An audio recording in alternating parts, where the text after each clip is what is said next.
నమస్తే, welcome to reality check. ప్రస్తుతం మనతో పాటు ఉన్నారు పొలిటికల్ అనలిస్ట్ పురుషోత్తం రెడ్డి గారు. సార్ నమస్తే అండి. నమస్తే స్వర్ణ గారు. సార్, ప్రస్తుతానికి తమిళనాడులో టీవీకే ప్రభంజనం చూస్తూ ఉంటుంటే, అంటే అఫ్ కోర్స్ ఎగ్జిట్ పోల్స్లో మనం చూసాం, యాక్సెస్ దానికి సంబంధించి వాళ్ళు కాకుండా మిగతా అందరూ కూడా డిఎంకేనే మళ్ళీ రాబోతోంది అంటే ఎగ్జిట్ పోల్స్ చూసాం. అండ్ టీవీకే ఒకవేళ వచ్చినా సరే లేదా అటు ఇటుగా ఏమన్నా వచ్చే అవకాశాలు ఉన్నాయేమో అంటూ ప్రెడిక్ట్ చేశారు. కానీ ఇప్పటి వరకు ఉన్న నమోదైన దాని ప్రకారం చూస్తే 100కు పైగా సీట్లలో ప్రభంజనం సృష్టించడానికి, అంటే ఈ గ్రాఫ్ని ఎవరు ఎక్స్పెక్ట్ చేయలేదు. ఫస్ట్ ఆఫ్ ఆల్ ఏం చెప్తారు? స్వర్ణ బేసిక్ గా అనూహ్య పరిణామాలుగా కనిపిస్తాయి. రీజన్ ఏంటంటే ఎలక్షన్ కు ముందు అన్ని సర్వేలు కానీ ప్రజల మూడు అంటే తమిళనాడు ప్రజలు కాదు, తమిళనాడు చూస్తున్నటువంటి ఇతర రాష్ట్ర ప్రజల మూడు, సమాజం మూడు చూసినప్పుడు చర్చ అంతా బెంగాల్ వైపు ఎక్కువ అటెన్షన్ ఉండింది. బీజేపీ అండ్ తృణమూల్ కాంగ్రెస్ మధ్య ఏం జరగచ్చు అని ఉండింది. తమిళనాడుకి సంబంధించి పెద్ద చర్చనీయాంశం కాలం. ఒకే చర్చనీయాంశం ఏంటంటే విజయ్ గారి వల్ల ఎవరికి నష్టం, ఎవరికి లాభం, ఎవరికొవరికి నష్టం, ఎవరికొవరికి లాభం, బహుశా ఈయనకి వస్తే ఎన్ని సీట్లు రావచ్చు అనే అంచనా తప్ప తమిళనాడు మీద పెద్ద టెన్షన్ వాతావరణం ఏమీ లేదు.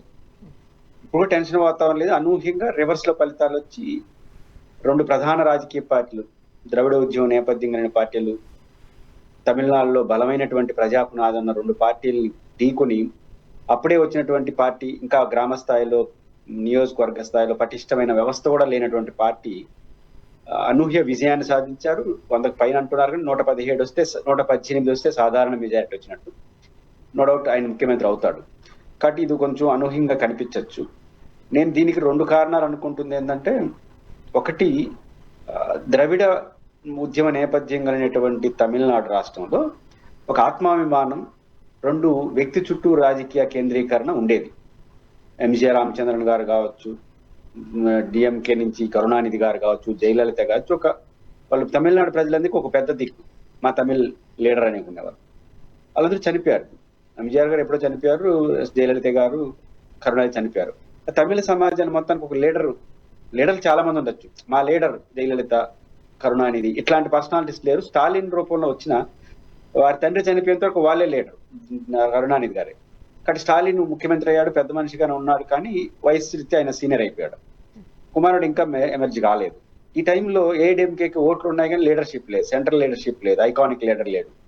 కాబట్టి ఎప్పుడైతే విజయ్ అనే కొత్త వ్యక్తి, సినిమా స్టార్ గా ఉన్న వ్యక్తి ప్రజల్ని ఢీకొనే పద్ధతి, రాజకీయాల్ని, రెండోది ఫెరోషియస్ గా వచ్చిన పద్ధతి, ఛాలెంజింగ్ గా తీసుకోవడం, రెండు ప్రధాన పార్టీ ఉన్నప్పుడు సాధారణంగా ఎవరైనా ఏమనుకుంటారంటే ఎవరితోనూ అడ్జస్ట్ అవుదాం, 4 సీట్లు గెలుచుకుందాం, మళ్ళీ చూద్దాం అనుకునేవాళ్ళు. రెండింటిని కొట్టే వస్తాను ఈ రోజు కాకపోతే రేపు అనే ఒక ఫెరోషియస్నెస్ అనేది తమిళ ప్రజల్ని, ఇతనైతే లీడర్ గా ఉండడేమో తమిళనాడుకి, ఒక జయలలిత, ఒక కరుణానిధి లాగా చూసుకున్నారు. ముఖ్యంగా కొత్త తరం ఓటర్లు అటువైపు పూర్తిగా మళ్ళినట్టుగా మనకు అర్థమవుతుంది. అందువల్ల ఈ బహుముఖ కారణాలు ఒక మాట చెప్పుకోవాలి, డిఎంకే పట్ల ఒక తీవ్రమైన వ్యతిరేకత వ్యక్తమైనట్టుగా ఈ ఎన్నికల ఫలితాలు మనం చూడవచ్చు. ఎందుకంటే స్వర్ణ గారు, బేసిక్ గా ఈ రెండు అపోజిషన్ పార్టీలు, ఏఐడిఎంకే అండ్ మన విజయ్ గారిది, రెండు ఆ ప్రధాన పెద్ద పార్టీలు ఓట్లు చీల్చుకుంటా ఉన్నప్పుడు ఈజీగా గెలవాలి డిఎంకే, పవర్ లో ఉన్న పార్టీ. అందుకు భిన్నంగా రెండు ఎవరైనా వాళ్ళకన్నా వెనకబడిపోయారు దశలో, ఇప్పుడు మళ్ళీ సెకండ్ ప్లేస్కి వచ్చినట్టు. అంటే అంత వ్యతిరేకత డిఎంకే పట్ల ఉంది. డిఎంకే పట్ల వ్యతిరేకత, తమిళ ప్రజల యొక్క ఆకాంక్ష, ఈయన ఒక ఫెరోషియస్ అన్ని కలిపి ఆ రెండు ప్రధాన పార్టీలు కాదని విజయ్ వారి వైపు తమిళనాడు సమాజం మొగ్గిందనేది మనం అర్థం చేసుకోవాలి. సార్, రాజకీయాలలో ఎప్పుడు ఏం జరుగుతుందో, ఎటువైపు గాలి మండుతుందో, ప్రజల మనసు తిరుగుతుందో అర్థం కాని పరిస్థితులు ఇలాంటి ఎన్నికలు చూసినప్పుడు మనకు అర్థమవుతూ ఉంటుంది. మీరు మాట్లాడుతుంటేనే రకరకాల ప్రశ్నలు వస్తున్నాయి. ఎందుకనంటే అంటే దశాబ్దాలుగా ద్రవిడ విధానాలు తమిళ ప్రజల మనసుల్లో అలా చొచ్చుకుని పోయాయి. అయితే డిఎంకే రావాలి, లేకపోతే అన్నా డిఎంకే రావాలి. కాకపోతే ఇక్కడ మనం గుర్తుంచుకోవాల్సిన, జ్ఞాపకం చేసుకోవాల్సిన విషయం ఏంటి అంటే, ఎవ్రీ ఇయర్ వాళ్ళు ప్రభుత్వాన్ని మార్చేస్తూ ఉంటారు. అలాంటిది ద్రవిడ విధానాలు గల రెండు పెద్ద పార్టీలను పక్కన పెట్టి, ఓకే, మొన్న పార్టీ పెట్టిన తొలిసారి ఎన్నికల్లోనే ఇంత ప్రభంజనం సృష్టించేలాగా ఓట్లు వేయడం అనేది అసలు ఏం జరిగి ఉంటుంది? ఒక కారణం డిఎంకే పట్ల వ్యతిరేకత, ల్యాండ్ స్టామ్ వ్యతిరేకత, మామూలు కూడా కాదు, భారీ వ్యతిరేకత కనపడతా ఉంది. కానీ స్టాలిన్ చాలా బాగా చేశారని చెప్తూ ఉంటారు కదా సార్. ఇప్పుడు ఇంతకు ముందు ప్రభుత్వం ఏదైతే పథకాలు పెట్టిందో, బట్ ఓటింగ్ పర్సెంట్ పథకాలను ఆయన పర్సెంటేజ్ మార్చలేదు. జగన్ గారు కూడా సంక్షేమ పథకాలు చాలా తెచ్చాడు. ఆ! అవును, ఏదైతే జగన్ గారు కూడా చాలా సంక్షేమ పథకాలు అవన్నీ ఉన్నాయి. అవును. బట్ ఏంటి కారణం ఏమైనా రిజల్ట్స్ చూస్తామంటే వాళ్ళ పట్ల తీవ్ర వ్యతిరేకత వచ్చేసినట్టు కనిపిస్తా ఉంది. మనం అంటే అంత లేకపోతే వాళ్ళు 20-30% పడిపోవాల్సిన అవసరం లేదు కదా. కాబట్టి డిఎంకే పట్ల వ్యతిరేకత, ఆ వ్యతిరేకత మొత్తాన్ని తన చేతిలో తీసుకునే పరిస్థితిలో ఏడీఎంకే లీడర్షిప్ లేకపోవడం, ఒక ఐకానిక్ లీడర్ జయలలిత తర్వాత లేకపోవడం, మూడోది విజయకారి యొక్క వ్యక్తిత్వం. ఈ 3 కారణాలు నాకు కనిపిస్తాయి. డిఎంకే పట్ల వ్యతిరేకత కనిపిస్తా ఉంది, ఏడీఎంకి సెంట్రలైజ్డ్ లీడర్షిప్ లేదు. కాబట్టి ఒక తమిళనాడులో ఇప్పుడు కూడా లీడర్షిప్ ని, ఐకానిక్ పర్సనాలిటీని బాగా ప్రేమిస్తారు. వ్యక్తి చుట్టూ వ్యక్తి పూజ కొంత ఉంటుంది. ఒక హీరోయిజిక్ గా ఉంటారు తమిళనాడు ప్రజలు. మా జాతి, మా లీడరు, మా తమిళ్ అనే ఫీలింగ్ ఉంటుంది. తమిళనాడు వరకే పార్టీ, తమిళనాడు జరిగితే ఎవరైనా మా తమిళ లీడర్ అనుకునే ఒక ఆత్మాభిమానం ఎక్కువ ఉంటుంది. దీన్ని టచ్ చేసింది విజయ్ గారి వ్యక్తిత్వం అనుకున్నాను. ఒక నాయకుడు, ఒక వ్యక్తిత్వం కొన్ని సందర్భాల్లో ప్రజల్ని విపరీతంగా ఆకర్షిస్తుంది. విజయ్ గారి వ్యక్తిత్వం ఇక్కడ మనం పరిశీలిస్తే ఈ 2 ఏళ్ల కాలంలో చాలా అనుభవాలు ఆయనకు కనపడ్డాయి. చాలా సందర్భాల్లో ఒక ఏదైనా సున్నితమైన సమస్య వచ్చినప్పుడు సానుభూతి రాజకీయాలు చేస్తారు చాలా మంది, కానీ ఈయన ఎదుర్కొన్నాడు. ముఖ్యంగా తన భార్య బయటకు వచ్చి తనకు వ్యతిరేకంగా మాట్లాడింది. ఇంకోవైపు త్రిష, సినిమా హీరోయిన్ త్రిష ఎవరైతే ఉన్నారో వాళ్ళ సహచర నటి, చివరికి ఆ పార్టీ పేరు కూడా ఆమె చేసినారు. టీవీఎస్ అంటే త్రిష విజయ్ పార్టీ అని. అంటే ఆ త్రిషాని ఇంటి నుంచి బయటికి పంపించాను అన్నాడు ఒక ఫ్రెండ్ గానే. కానీ తమాషా చూడండి, ఒక మహిళ విషయం ఇలా వచ్చినప్పుడు ఎవరైనా తప్పించుకోవడం ట్రై చేస్తారు. లేకపోతే ఎన్నికల్లో నన్ను ఓడించడానికి కోసం తన రాజకీయ పరిస్థితులు, ఒక స్నేహితురాలైన త్రిషాకు నాకు ఇట్లా చేస్తున్నారు, నా భార్యని ప్రేరేపించారు, ఇట్లాంటి డైలాగులు వాడతారు, సానుభూతి ఇచ్చాడు. కానీ విజయ్ ఎక్కడా కూడా తొనక్కుండా నా ఫ్రెండే అని నిలబడ్డాడు. అది సాహసం. త్రిష కూడా చాలా గట్టిగా తన ఫ్రెండ్ గెలవాలని కోరి ఈరోజు తిరుపతికి కూడా వచ్చి దర్శనం చేసుకొని వెళ్ళింది. అంటే ఎంత కాన్ఫిడెన్స్ ఉంది వాళ్ళిద్దరికి. అంటే మనమేమో 3వ ప్లేస్ ఉండొచ్చు, ఏదో 10 సీట్లు వస్తాయి అనుకుంటున్నాం. త్రిష లాంటి సినిమా హీరోయిన్ ఈరోజు ఉదయం దర్శనానికి వచ్చిందంటే గెలుస్తామన్న విశ్వాసం వచ్చేసింది. ఎక్కడో వాళ్ళు పల్స్ గమనించేసినారు. లేకపోతే అంత వచ్చి దర్శనం చేసుకొని మళ్ళీ గెలుస్తున్నామన్న కాన్ఫిడెన్స్ తో వాళ్ళు వెళ్ళరు. అంటే నేను అంటుంది, ఆ త్రిష ఎపిసోడ్ లో నా ఫ్రెండ్ త్రిష అని ఆయన నిలబడ్డాడు. భార్యతో గొడవ వచ్చినా కూడా ఆమె కూడా నా ఫ్రెండ్ని గెలిపించాలని చెప్పింది. ఎవరు ఈ టైంలో అట్ట చేయగలరు? ఎలక్షన్ టైంలో దీనివల్ల ఓడిపోతే సినిమా హీరోయిన్ ని తన సారి భార్యను వదిలేసి ఇంత తిరుగుతున్నాడు అని ఎవరనంటే ఆయన నిలబడ్డాడు. అది తమిళ సమాజాన్ని, అది వ్యక్తిత్వం. ఎవరో అన్నారని భయపడిపోయి బిహేవ్ చేస్తే సమాజం యాక్సెప్ట్ చేయదు. రెండోది, చనిపోయారు చాలా మంది ఒక సభలో. ఇంకొకరైతే పారిపోయి ఉంటారు. కేసులు దాని చుట్టూ బిగించేసినారు, కానీ తొనకలే అతను. మూడోది చూడండి, ఆయన పొలిటికల్ విల్ పవర్. మనం జగన్ టాపిక్ వచ్చినప్పుడు మాట్లాడచ్చు, కానీ జగన్ తాను పెళ్లి కార్డు ఫోటో ఉంటే ఎవరు అభిమాని ఇచ్చారు ఎవరికి? విజయ్కి. సభలో ఇస్తే మామూలుగా ఏం చేస్తారు? తెలుగు ప్రజలు బాగుంటారు తమిళనాడులో. జగన్ అభిమానించే వాళ్ళు ఉంటారు, చంద్రబాబును అభిమానించే వాళ్ళు, పవన్ అభిమానించే వాళ్ళు. ఇక్కడ గట్స్ అండ్ ఆయన వ్యక్తిత్వం ఎలా ఉంటుంది చూడండి. ఎట్లా చంద్రబాబు నాయుడు, పవన్ కళ్యాణ్ బీజేపీ వైపు తిరుగుతున్నారు, జగన్ గారు అభిమానులు నన్ను ప్రేమిస్తున్నారు, గో హెడ్ జగన్ తోనే ఉందాం అని ఆ సాహసం ఎవరు చేయరు. భయపడతారు. ఎలక్షన్ టైంలో కొన్ని జాగ్రత్తలు తీసుకుంటారు. మనకి ఎందుకు లేదు, కొంచెం జాగ్రత్తగా ఉండాలని. నాకు జగను కావాలి, పవను కావాలి, ఇట్లాంటి డైలాగుల వల్ల ఆ ఫోటో నేరుగా ప్రజలందరూ చూసి నేను ఆయన ఒకటి అంటే అది పెద్ద సాహసం. ఇక్కడ నాకు అర్థమైంది ఏంటంటే, విజయ్ గారి విషయంలో ఎవరైనా అవమానించినా, ఏదైనా క్రిటికల్ సమస్య వచ్చినా అదరకుండా బెదరకుండా వ్యక్తిత్వాన్ని ప్రదర్శించాడు. ఎవరో ఏదో అనేస్తారని భయపడకుండా తన మార్గం, తను ఎంచుకున్న మార్గం కరెక్ట్ అయినప్పుడు ఎవరికి భయపడాల్సిన అవసరం లేదు. దీన్ని బట్టి మనకు అర్థమైంది ఏంటంటే, నిలబడి కలబడితేనే మనిషి నిలబడతాడు. కానీ తాత్కాలిక అవసరాల కోసరం, లేదా అధికార యావ కోసరం, లేదా ఈ ఎన్నికల్లో గెలుపుడు, ఉదాహరణకు త్రిషా విషయం కానీ, జగన్ గారి ఫోటో ఇట్లా వచ్చినప్పుడు దీనివల్ల 4 ఓట్లు పోతే నేనేది అయిపోతుంటే ఉంటాయా పోతాయా? నాతో ఉన్న వాళ్ళే నా వాళ్ళు. కాబట్టి నిలబడతాం, ఈసారి అయితే ఇంకోసారి గెలుద్దాం. ఈ నిజాయితీ, ఈ వ్యక్తిత్వం అన్నదే అతన్ని పెద్ద లీడర్ గా తమిళనాడు ప్రజలు ఆదరించాడు. అంటే కొన్ని ఎపిసోడ్లు చూసినప్పుడు తను ఎక్కడ తొనకలేదు. మహా అంటే ఏమవుతుంది, ఓడిపోతాం. అంటే అధికారం కోసం అల్లూరు జార్చడం, అధికారం కోసం వ్యక్తిత్వాన్ని చంపుకోవడం, అధికారం కోసం హోదాల కోసం ఎవరికైనా ఈల్డ్ కావడం, ఎవరితోన్నా అసోసియేట్ కావడం, అది చీల విజయ్. నేనే నిలబడతా, ఈ రోజు కాకపోతే రేపు, రేపు కాకపోతే ఎల్లుండి. ఈ మనస్తత్వాన్ని తమిళ ప్రజలు, హీరోయిక్ నిజంగా సినిమా హీరో, అదనంగా ఈ లక్షణాలన్నీ ఇతను నిలబడతాడు. ఎవరైనా అంతే కదా. 2 ప్రధాన పార్టీలు ఉన్నప్పుడు అడ్జస్ట్ అయిపోదాం అనే దశలో అవును. అది ద్రవిడ పార్టీలు ఇద్దరు కొట్టేసి వస్తాను, ఈ రోజు కాకపోతే రేపు వస్తానన్నాడు. దిశా విషయంలో వ్యక్తిత్వాన్ని ప్రదర్శించాడు. డిఎంకే గాని ఏఐడిఎంకే గాని కేంద్రంలో పెద్దలు ఎవ్వడికి తలకొకుండా ఈ రోజు కాకపోతే రేపు నిలబడతాను అనే వ్యక్తిత్వాన్ని ప్రదర్శించాడు. చూడండి, ఆ వ్యక్తిత్వాన్ని తబరేజ్ గర్జించాడు. దీన్ని బట్టి అర్థమయ్యేది, లీడర్ గా ఉండేవాళ్ళు ప్రజా జీవితంలో తన వ్యక్తిత్వాన్ని కాపాడుకోవాలి, ఓపిక పట్టాలి, సమయం కోసం వెయిట్ చేయాలి, తెగించాలి. ఇవి ఉంటే ప్రజలు ఆదరిస్తారనడానికి విజయ్ ఒక ఎగ్జాంపుల్ గా చూసుకోవాలి. ఇప్పుడు మీరు అంటున్నట్టుగా ఒక హీరోగా తన కెరీర్ స్టార్ట్ చేసినప్పటికీ కూడా ఇప్పుడు ఒక ప్రజా నాయకుడిగా మారిపోయారు, జననాయకుడిగా మారిపోయాడు ఆయన. అండ్ మీరు అన్నట్టుగా వ్యక్తిగత విమర్శలు చూసాం, కేసులు చూసాం, కొంతమంది అక్కడ సభలో జరిగిన దుర్మరణాలు చూసాం. అయినప్పటికీ కూడా ఆయన మాట్లాడేటప్పుడు చాలా ఫెరోషియస్గా మాట్లాడడం, స్టాలిన్ గారి గురించి ప్రభుత్వంకి సంబంధించిన విమర్శలు చేసేటప్పుడు కూడా అంకుల్ అని సంబోధిస్తూ మాట్లాడడం, చాలా క్లారిటీగా మాట్లాడు, సామాన్యులకు కూడా అర్థమయ్యే భాషలో మాట్లాడతారు ఆయన. చాలా మెచ్యూర్డ్ గా ఉన్నారు. సభలో ఎవరైనా అల్లరి చేస్తూ ఉంటాడో వాళ్ళు దిగమని చెప్పడం, అంటే బిహేవియర్ ఒక సాధారణ ప్రజలకు దగ్గరగా ఉన్నాడు. భాష సాధారణంగా ఉంటుంది, నిర్ణయాలు చాలా కటువుగా ఉంటున్నాయి. ఈ రెండిట్లో చాలా బ్యాలెన్స్గా ఉంటుంది. అంటే భాష చాలా మృదువు కానీ నిర్ణయాలు చాలా కఠినంగా ఉంటున్నాయి. ఆ కఠినత్వం అనేది అతన్ని ప్రజల ఆకర్షణ కారణమైనది. నేను ఇంతకుముందు చెప్తున్నాను కదా, జగన్ అభిమానులు దగ్గరకు వచ్చారు. మన తెలుగు వాళ్ళు కాబట్టి ఆయన గురించి మాట్లాడుకుంటాం. జగన్ అభిమానులు ఒక ఫోటో ఇచ్చారు, చాలా సైలెంట్ గా సంకలో పెట్టుకొని, ఇది పెట్టుకొని పక్కన పొరపాటు చంద్రబాబు అభిమానులు పవన్ కళ్యాణ్ అభిమానులు చూస్తే ఏమని అనుకుంటారేమని దొంగాట్లాడలేదు. వాళ్ళ అంత అభిమానం దగ్గర వస్తే ఇది నా జగన్ తో ఉన్న ఫోటో అందరికి చూపించేసినాడు. అంటే నా కోసం నిలబడిన వాడు, నా సభకు వచ్చినోడే నాకు ముఖ్యం. వాడెవడో ఏమనుకుంటాడు, వీడెవడో ఏమనుకుంటాడు, వాడు ఫీల్ అవుతాడు, వీడు ఫీల్ అవుతాడని లేకుండా నా కోసం నిలబడినోడు కూడా నేను ఉండాలి కదా. అది హీరోయిక్ గా అంటారు. సినిమా హీరో కన్నా ఇది పెద్ద హీరోయిజం. అందువల్ల విజయ్ గారిలో ఈ నిర్మోహమాటత్వం, తన కోసం ఎవరున్నారు వాళ్ళ కోసం ఉందాం, వాడే ఉంటాడు, వాడిపోతే వాళ్ళు ఉంటారు కదా. ఈ ఫోటో ఇచ్చినోడు ధైర్యంగా ఇచ్చినాడే, నేను ఫోటో ఇస్తే జగన్ అన్న ఫోటో ఇచ్చి వాడి జీవితకాలం ఆయన విజయ్తోనే ఉంటాడు.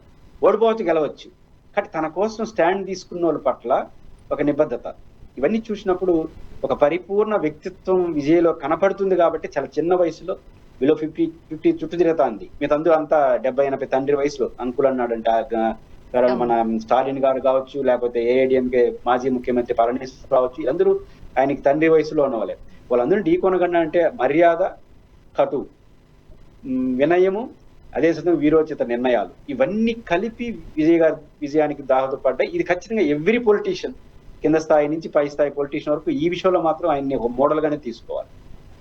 సరే, అదే మరోపక్క ఎప్పుడైతే విజయ్ గారు ప్రభంజనం సృష్టిస్తున్నారో వెంటనే పార్టీ పెట్టిన 9 నెలల్లోనే ముఖ్యమంత్రి అయిన నందమూరి తారక రామారావు గారిని గుర్తు చేసుకుంటున్నారు.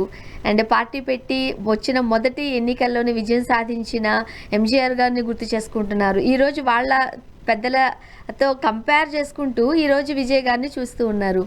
చాలా చిన్న విషయం కాదు ఇది. అంతే సోన గారు, బేసిక్ గా మన ప్రజా జీవితంలో, వ్యక్తిగత జీవితంలో ఏది నిలబడేదంటే ఇదే. ఎన్నిసార్లు అధికారంలో ఉన్నాం, ఎన్నిసార్లు ఎంత కోట్లు సంపాదించాం అనే దానికన్నా ఏం సృష్టించామనే దానికి నిదర్శనం. ఇంకా విజయ్ గారు ముఖ్యమంత్రి అవుతాడా ఇంకోటి అవన్నీ పక్కన పెట్టేద్దాం. చాలా చిన్న వయసులో చరిత్ర సృష్టించాడు. ఒక ఎంజీఆర్ గుర్తు వస్తున్నాడు, ఒక రామారావు గుర్తు వస్తున్నాడు. వీళ్ళందరూ ఎందుకు గుర్తు వస్తున్నారు? నిజానికి వాళ్ళకన్నా గొప్ప వాళ్ళని చెప్పడాల్సిన అవసరం కూడా వస్తుంది. ఎందుకంటే ఈరోజు గెలిచాడని కాదు. రామారావు గారు తెలుగుదేశం పెట్టేటప్పుడు రామారావు గారు దేవుడితో సమానం. ఆంధ్రప్రదేశ్లో ఒక శ్రీకృష్ణుడిని, ఒక రాముడిని రామారావు గారు అంత ప్రభంజనం తెలుగు జాతిలో, తెలుగు ప్రజల్లో రామారావు గారు అంత ప్రభంజనం. దాని తోడు అప్పటికే కాంగ్రెస్ మీద జనానికి విరక్తి చేసింది రాష్ట్రంలో. ఏకైక ఆ రోజు కమ్యూనిస్టులు ఉన్నారు కానీ అంత బలమైన పార్టీ కాదు ప్రతిపక్షంగా. ఒక క్లియర్ రూట్ కనిపిస్తా ఉంది రామారావు గారికి. పార్టీ పెట్టాడు, కొట్టేశాడు. కానీ విజయ్కి క్లియర్ రూట్ కనిపించలేదు. ఒక బలమైన పునాదులు కలిగిన 2 పార్టీలు, డిఎంకే గెలుస్తుందా అనుకున్న వాతావరణం, ఒకసారి అధికారం మళ్ళీ రెండోసారి రావాలా, ఇంకా రాలా. ఇంకో పక్క AIADMK powerful party, nearest opposition, వాళ్ళకి కూడా బాగా వచ్చినాయి ఓట్లు.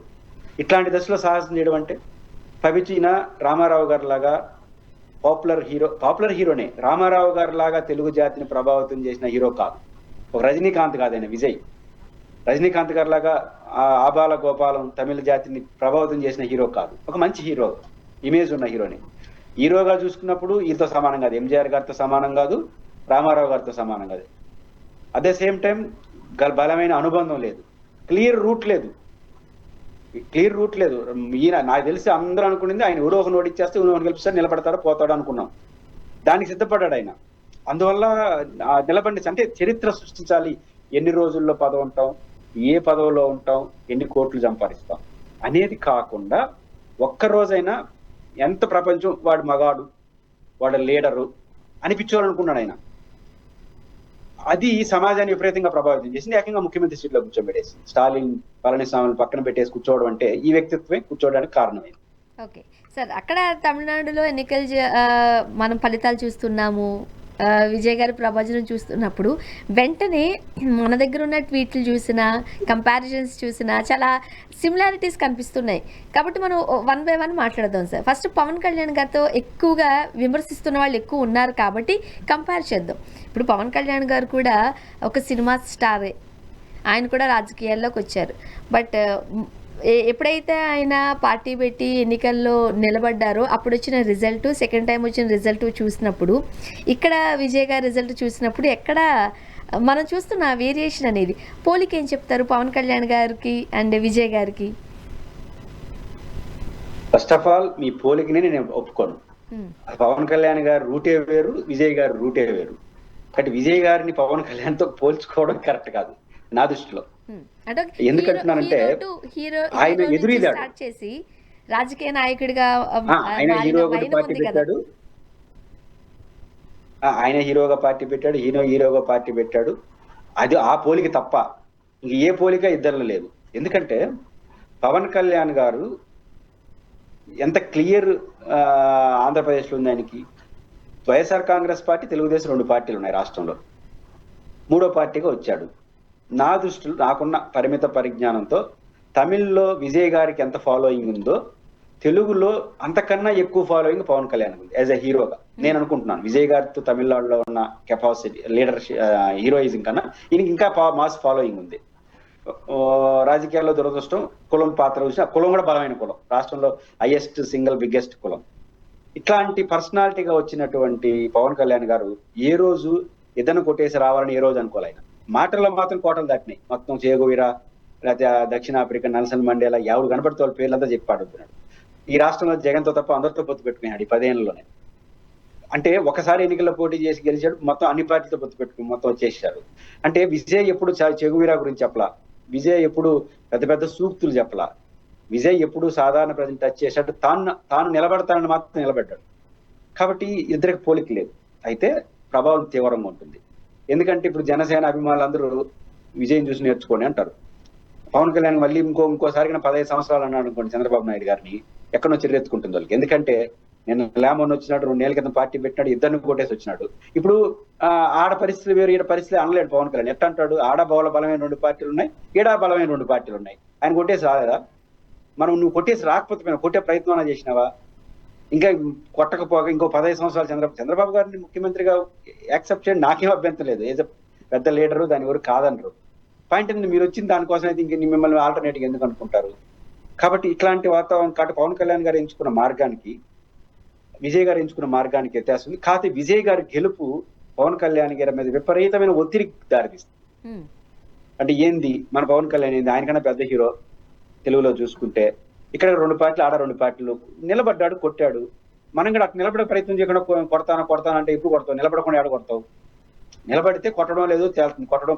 విజయ్ గారికి ఓడిపోతే అందరూ ఏమనుకుంటాం మనం? ఇదే విశ్లేషణ చేస్తున్నాను నేను, ఇదే ప్రశ్న వేస్తున్నా. స్వర్ణ గారు ఏమని రివర్స్ లో మాట్లాడతాం. ఈ విజయ్ తొందరపడ్డాడు, అనవసరంగా పెట్టి ఆయన గెలుపు కారణమయ్యాడు అనే చాపనార్థాలు పెట్టుంటాం మన ఇద్దరం. అది తెలుసు ఆయనకి, విజయ్ గారికి తెలుసు. కానీ ఛాలెంజ్ తీసుకున్నాడు, లీడర్ అవుతాడు. ఆ ఛాలెంజ్ తీసుకునే శక్తి పవన్ కళ్యాణ్ గారు లేకపోవడం అనేది, ఇది ఒత్తిడి బాగా పెరుగుతుంది. ఇంకా విజయ్ గారి గెలుపు అనేది పవన్ కళ్యాణ్ ఒత్తిడి పెరుగుతుంది. ఓకే, అంటే సీక్రెట్ గా ఉండే కొన్ని విషయాల్లో బయటకు వచ్చిన విషయం అది అవును కాదు తెలియదు, బట్ మన వరకు వచ్చిన సమాచారం వరకు పవన్ కళ్యాణ్ గారు ఒక సలహా ఇచ్చారంటే, ఏదో పార్టీతో పొత్తు పెట్టుకుని ముందుకు వెళ్ళడం మంచిది, సో నా మాదిరి వెళితే మంచిది అని. అంటే సింహం ఎప్పుడు సింగిల్గానే వస్తుంది అనే డైలాగ్తో విజయ్ గారు సింగిల్గా పోటీ చేయడానికి ఇష్టపడ్డారట. ఇది అక్కడ నుంచి వింటున్నా అన్నమాట. ఈ రోజు కంపారిజన్ చూస్తే ఎలా చూడాలి మరి? అంటే ఒకటి, పవన్ కళ్యాణ్ గారు అన్నారో లేదో మనకు తెలియదు, కానీ అనుంటే మాత్రం అదే చెప్పుంటాడు, అంతవరకు ఒప్పుకోవచ్చు. ఈయన ఎట్టా బీజేపీతో ఉన్నాడు కాబట్టి ఆడ బీజేపీ ఏటీఎంతో కలిసిపోమని ఉంటాడు. అంటే అన్నాడు లేదు మనకు తెలియదు, అనుంటే మాత్రం అదే చెప్పుంటాడు. నా అనుభవం తీసుకొని 21 వచ్చినాయి, ఉప ముఖ్యమంత్రి అయినాను, ఇక్కడ ఏఐడిఎంతో మీరు కూడా కూర్చున్నారంటే కొన్ని సీట్లు వస్తాయి, మీరు కూడా డిప్యూటీ సీఎం కావచ్చు అని చెప్పుండొచ్చు. బహుశా ఆయన అది వద్దనుకున్నాడు. ఆయన పవన్ కళ్యాణ్ కాకుండా జగన్ ఆదర్శంగా తీసుకున్నట్టున్నాడు, మనం కూడా జగన్ లాగా ఎందుకు కాకూడదని. కాబట్టి బేసిక్ గా పవన్ కళ్యాణ్ గారు అదే సలహా ఇచ్చి ఉంటే, ఆయన అడిగి ఉంటే, కాబట్టి దీన్ని మనం యాక్సెప్ట్ చేయొచ్చు. బట్ సింహం సింగల్ అనేది జగన్ గారికి ఆయనకి ఇద్దరు ఒకే డైలాగ్ మనం చూడొచ్చు. వాళ్ళిద్దరి గురించి పోలికల్లో మనం అది మాట్లాడదాం. కానీ ఒకసారి ఇక్కడ చూద్దాం సార్.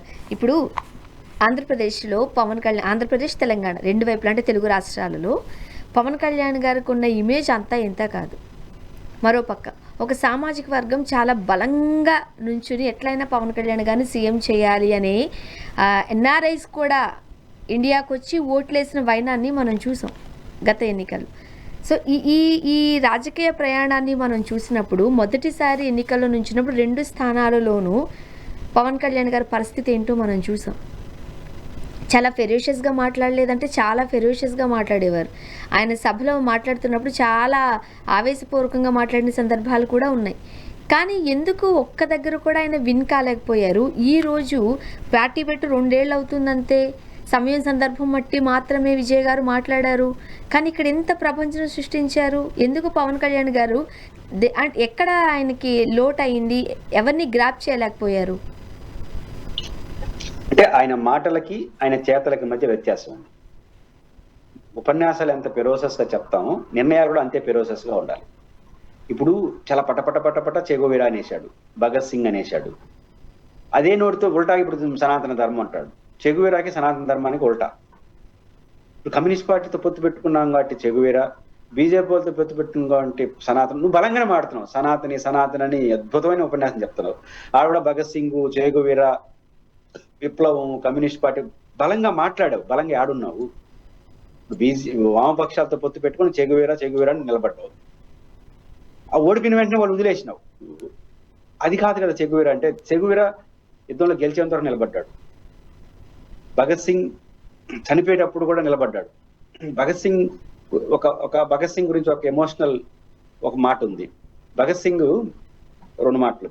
భగత్ సింగ్ వాళ్ళ తండ్రి ఉరి కన్ఫర్మ్ అయిన తర్వాత తండ్రి వెళ్తాడు ఎవరి దగ్గరికి? భగత్ సింగ్ దగ్గరికి. వెళ్లే ముందు ఆ జైలరు చెప్తాడు, బ్రిటిష్ కాలంలో కదా, జైలు చెప్తాడు, నీ కొడుకు చాలా చిన్న వయసు, నీ కొడుక్కి ఏదో పార్లమెంట్ మీద బాంబు వేస్తాడు, పొగ బాంబు. కాబట్టి ఈ చిన్న వయసులో 22-23 సంవత్సరాలే, చిన్న వయసులో తెలుసో తెలియకుండా చేశాను, ఇంకోసారి చేయను అని చెప్పి ఒక మాట అంటే ఉరి కాస్త లైఫ్ గా ఒక 10 ఏళ్ళు చేసి నీకు ఒకే కొడుకు కదా అని సలహా ఇస్తాడు జైలరు. అప్పుడు ఆ జైలరు ఎంత కొడుకు తీపి కదా, ఎంత కాదన్నా, వెళ్ళి కొడుకుని అడుగుతాడు భగత్ సింగ్ ని. ఏమని ఇట్లా అడుగుతున్నారంటే, కొడుకు ఒకటే అడుగుతాడు, నీకు 2 ఛాన్సులు ఉంది నాన్న, ఏ ఛాన్స్ కావాలంటే నీ కొడుకు అదే తీరుస్తాను, కానీ మీకు 2 ఛాన్సులు ఉన్నాయి. ఒక ఛాన్స్ ఏంటంటే, భగత్ సింగ్ అనే వ్యక్తి, మీరు రేపు బయట తిరుగుతా ఉంటే, పంజాబ్ లో తిరుగుతా ఉంటే ప్రజలు మిమ్మల్ని 2 రకాలుగా అనుకుంటారు.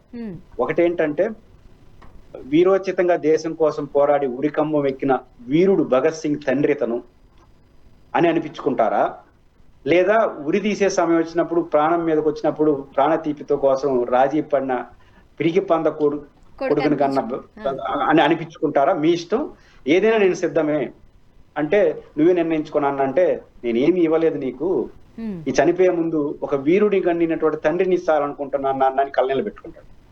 అది కదా ఎమోషనల్ అంటే. చనిపోయే ముందు కూడా ఆదర్శం పాటించాడు భగత్ సింగ్. ఆయన భగత్ సింగ్ పాఠం చెప్పేసి మనం తెల్లారుతలే సనాతన ధర్మం, మళ్ళీ ఆ పార్టీ ఈ పార్టీ మాట్లాడితే ఎట్లా కన్సెంటెంట్ ఉంది? ఇక్కడ పవన్ కళ్యాణ్ గారు మాటలు చాలా ఇప్పటికీ కూడా ఒక సీరియస్ పొలిటీషియన్ గా, సీరియస్ రాజకీయాలు చేసే వ్యక్తిగా పవన్ కళ్యాణ్ గారు కనిపించడం లేదు. ఇప్పుడు కాపు సామాజిక వర్గం అంతా కూడా ఎప్పుడు మేము యాచించే స్థానంలోనే ఉంటామా, ఇక శాసించలేమా, ఖచ్చితంగా మా వర్గానికి చెందిన వ్యక్తి ముఖ్యమంత్రి అవ్వాల్సిందే అను పట్టుబట్టి ఏకమై అందరూ కలిపి ఈరోజు ఈ స్థానాన్ని తీసుకొచ్చినప్పుడు, ఇప్పుడు ఆయన ఏమంటారు, ఇంకొక 15 ఏళ్ళు చంద్రబాబు నాయుడు గారే ముఖ్యమంత్రిగా ఉంటారు అని అంటారు.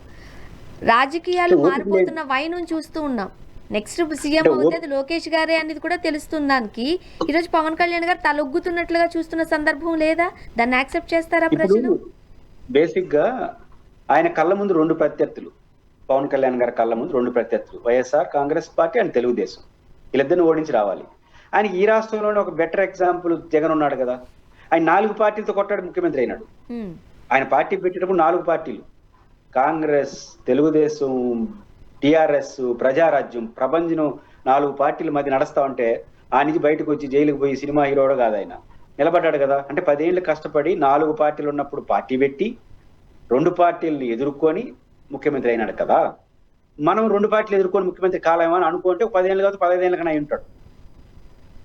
ఆ ప్రయత్నమే చేయలేదు కదా. రావడం జగన్ నోటిచ్చేస్తా, వాళ్ళు నోటిచ్చేస్తా, పార్టీ పెట్టక ముందే పొత్తులు, తప్ప అన్ని పార్టీలతో, జగన్తో తప్ప అన్ని పార్టీలతో సహవాసాలు ఈ 10 ఏళ్ల కాలంలోనే.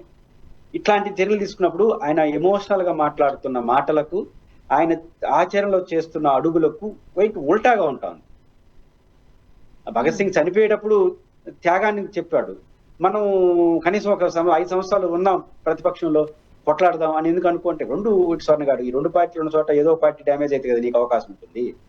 నువ్వు తెలుగుదేశాన్ని పెంచి జగన్ పార్టీకి ఆయన పెరిగితే నీకే అడుచుకోకుంటుంది. కాబట్టి పొలిటికల్ గా ఆయన వేస్తున్న అడుగులు, ఆయన ముఖ్యమంత్రి కావడానికి మొత్తం అడుగులు తప్పను.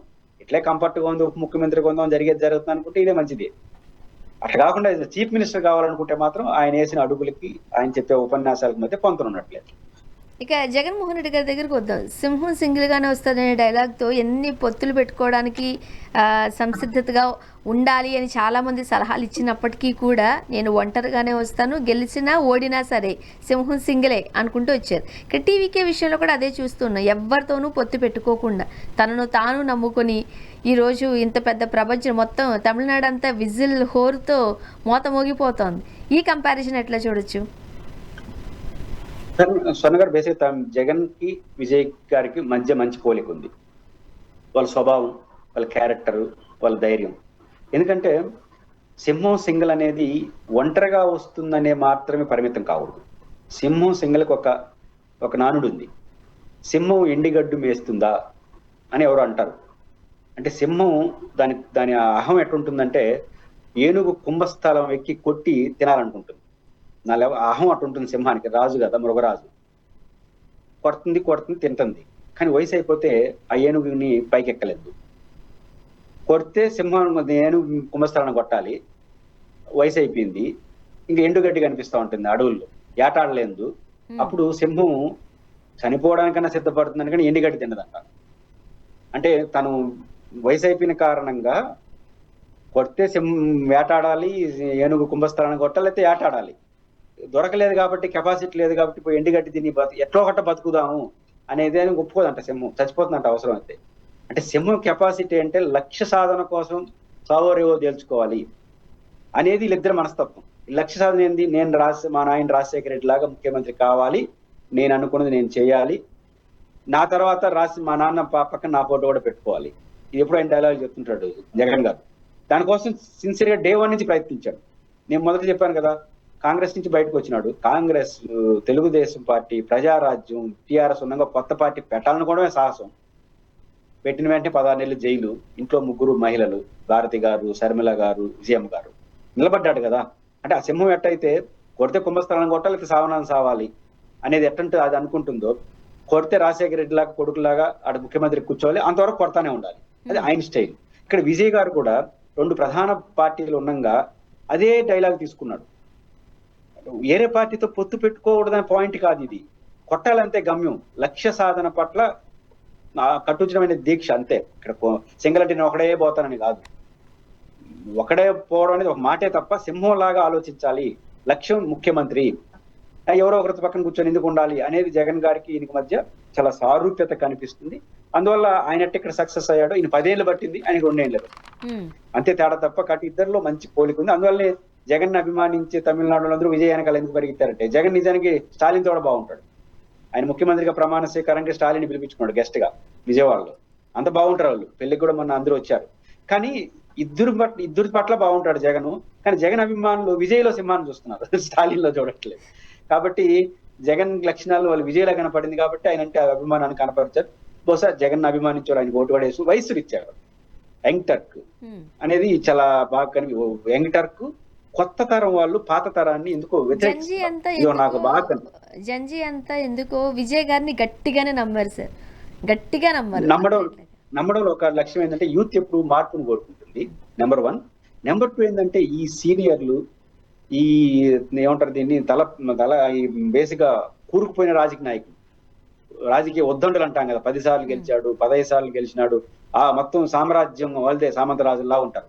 వీళ్ళ పట్ల ఒక బలమైన సెక్షన్ వ్యతిరేకత ఉంది.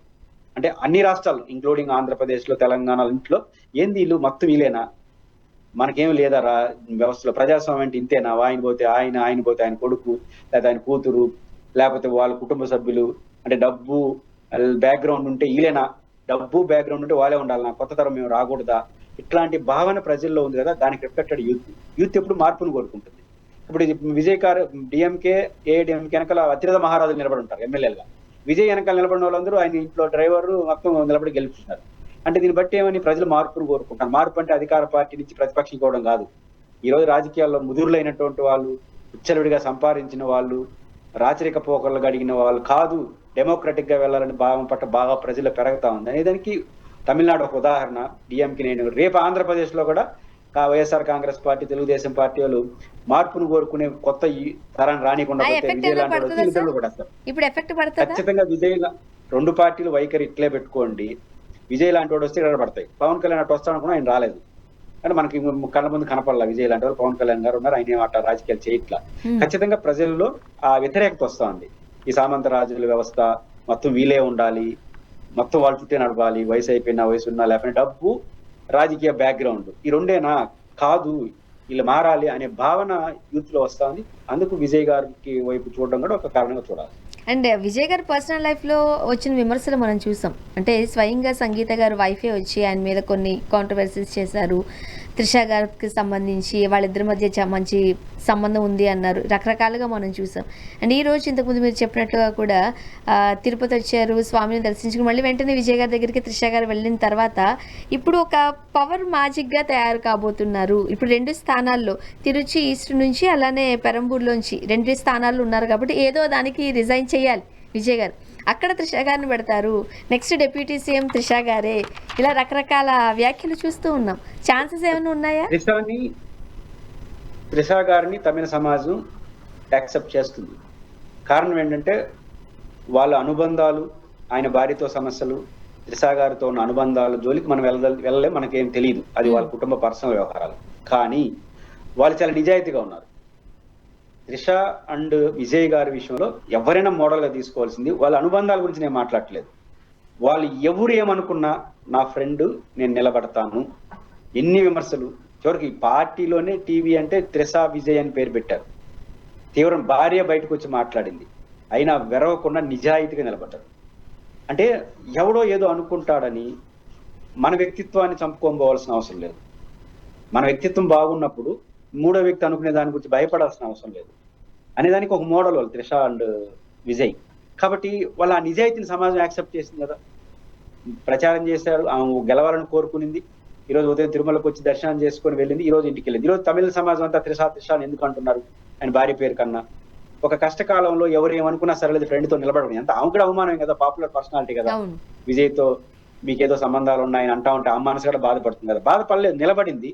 ఈ రోజు సమాజం ఆమెను యాక్సెప్ట్, మీరు అన్నట్టు వాళ్ళ పార్టీ ఏం చేసుకుంటుందో నాకు తెలియదు కానీ, బట్ 2 చోట్ల ఓడిపోయిన చోట ఇంకో చోట ఆమె నిలబడచ్చు. నిలబడి ఆయన టాప్ ప్రయారిటీ ఇచ్చినా కూడా తమిళ సమాజం దాన్ని అంగీకరిస్తుంది.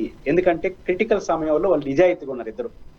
ఆ నిజాయితీని సమాజం ఎప్పుడు కూడా, రాజకీయ నాయకుల్లో నిజాయితీ లేకపోవచ్చు, లేదా అవసరం తీరిన తర్వాత వదిలేయవచ్చు, బట్ సమాజం మాత్రం నిజాయితీగా ఉండేవాళ్ళని ఎప్పుడు అంటి పెట్టుకోండి అనడానికి త్రిష విజయ్ యొక్క నిజాయితీతో కూడుకున్న స్నేహం కూడా మనం చూడొచ్చు. చూద్దాం సార్ ఏం జరగబోతుంది అనేది. థ్యాంక్ యూ సో మచ్ అండి, మీ అభిప్రాయాలు పంచుకున్నారు. Thank you. ఇది వాళ్ళ రియాలిటీ చెక్. Stay tuned.